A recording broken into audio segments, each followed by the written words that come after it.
Alright, so welcome back to our YouTube channel. Don't forget to like, subscribe if you're new, and let's get straight into today's video because in today's video we're going to be doing a PvP showcase on the new red-haired DIVA UTA. So the new away character added to the game. We are on our man Stevie BB's account because Stevie did actually get quite lucky on the event. He did actually get UTA in the 50 pools. So the free pools plus the diamond ones that you spend, so he got really lucky. Unfortunately on my account I got up to 121 shards. We got close, but we didn't get quite enough. So a massive thanks to Stevie for letting us go on his account and do this showcase for you guys. And we're going to be telling you guys what are the best builds and how to position this character correctly, because you do need to position her correctly. She is very similar to Zoro. She is actually a support character, however she does have some big damage output potential. That is the difference between her and Zoro. They're very similar. So obviously Stevie has 17.1 million. We are using 4-star Utah.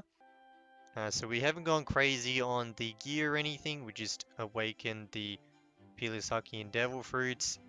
And she's obviously 4-star, level 95.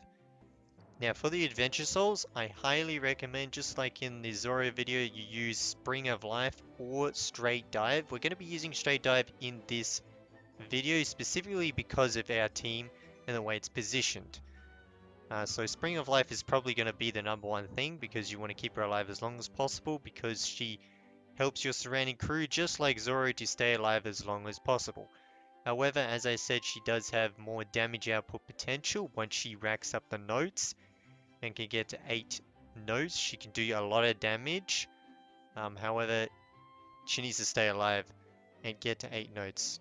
Obviously, 4-star won't be insane. I don't know how well this character will do in today's video, because I did say you do need potential 2 minimum on this character for her to actually be decent. 4-star is very lackluster. But yeah, they're the adventure souls that I highly recommend: Spring of Life and Straight Dive. Let's quickly go over the flags. Alright, so going over Utah's flags, I highly recommend damage reduction flags.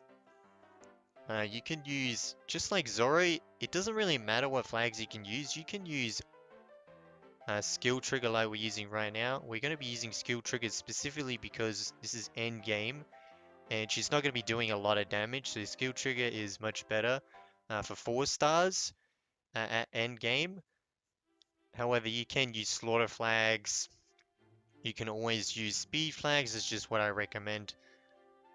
This is just what we're using because of the team that we're using. So I hope you guys understand why we're using these flags. And yeah, doesn't really matter what you use, just like Zoro. Alright, so jumping into PvP, this is the team we are going to be using in today's video. So we have General Frankie.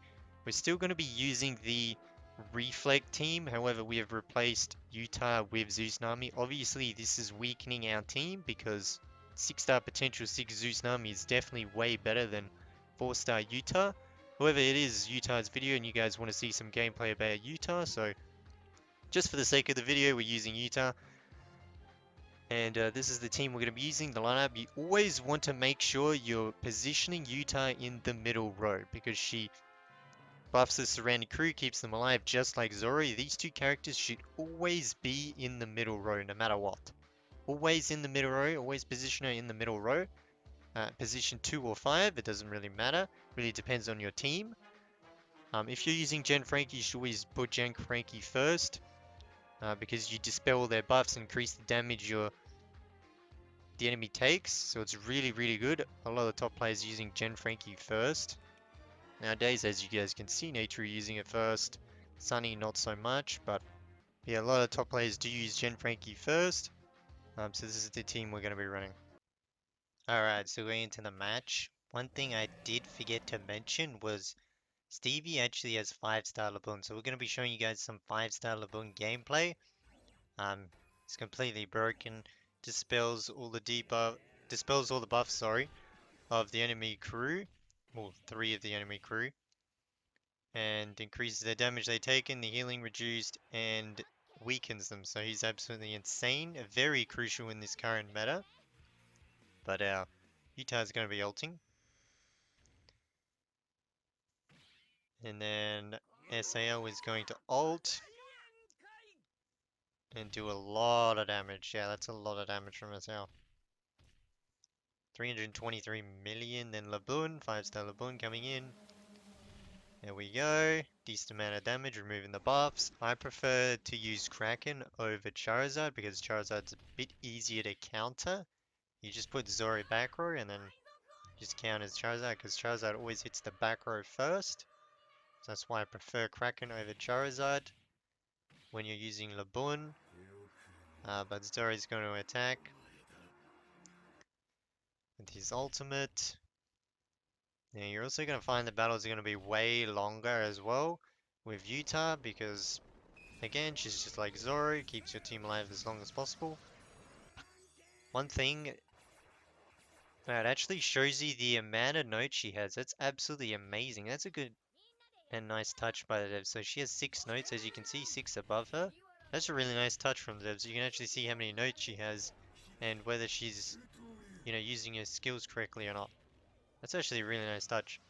But there's Zeus Nami's going to attack us. Now, there was one thing that I was thinking about doing was actually replacing Charizard, was actually replacing Kaido Dragon Form, sorry, instead of Zeus Nami, and using Zeus Nami with this team as well. You would have 4 skill types, but no one really runs Marco endgame. In fact, I don't think anyone does. So I think that might be better. I'll probably try that after this video and give it a good try. Just to heal back your team from the rebound damage. As you can see, Zor is really low. So healing him back up from the rebound damage will be even better. There we go. She has her invincibility, which is very interesting. That's the way it works.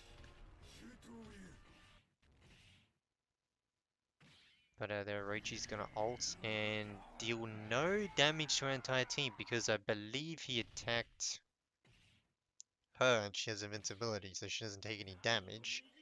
Therefore, he just heals our whole team. So that's a very interesting interaction, actually. Yeah, they're doing no damage to our team. They're actually healing our team. But here comes Agame's Charizard.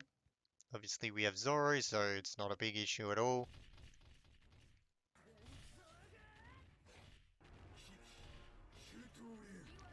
They're just attacking Frankie, healing up our team.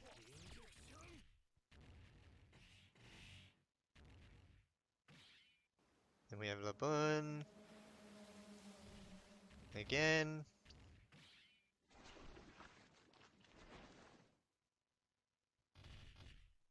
Yeah, as I said, 4-star, I'm not sure if she's actually doing too much. The team is much, much, much tankier than before, I will admit. But the battle is going a lot longer than before, so... As I said, you need potential 2+ at least on this character to make her really good. 4-star just isn't that great. It does make your team tanky, as you guys can see in-game. But yeah, you really want that potential 2+ on her. So Gen Frankie. I'm just gonna use her basic skill.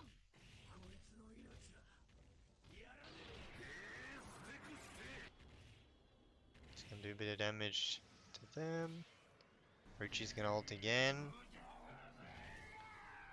It's not gonna do much damage.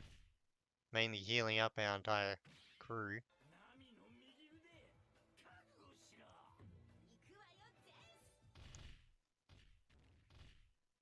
Tsunami is gonna ult. Then Nika Luffy.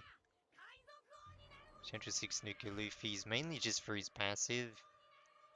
With the reflect. Here comes Law. He's probably gonna die to rebound. Yeah, he's just dead to rebound, as you guys can see here. He might take out Kata Dragon form though. But this is why you don't use Law in game. As I said in my other video, he just does to rebound or reflect damage. Then we have our Kraken. And yeah, it's just Orochi left standing. As always, the undying tank unit. So we basically won the battle, as you guys can see. team was much tankier than usual. But yeah, you really need potential 2 plus for her to really do her stuff. Oh, he just died to reflag. There you go. So this is why you use Gen Frankie first position. So these two are always in the middle. And yeah, that's the battle there. We're not going to do any more because there's really not much to show as 4-star.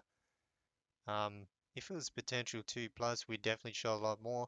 She'd probably be doing a decent amount of damage. But yeah. That's the best build for her, the way you use her, the way you also position her correctly. So I really hope you guys enjoyed the video, and I hope to see you guys in the next video.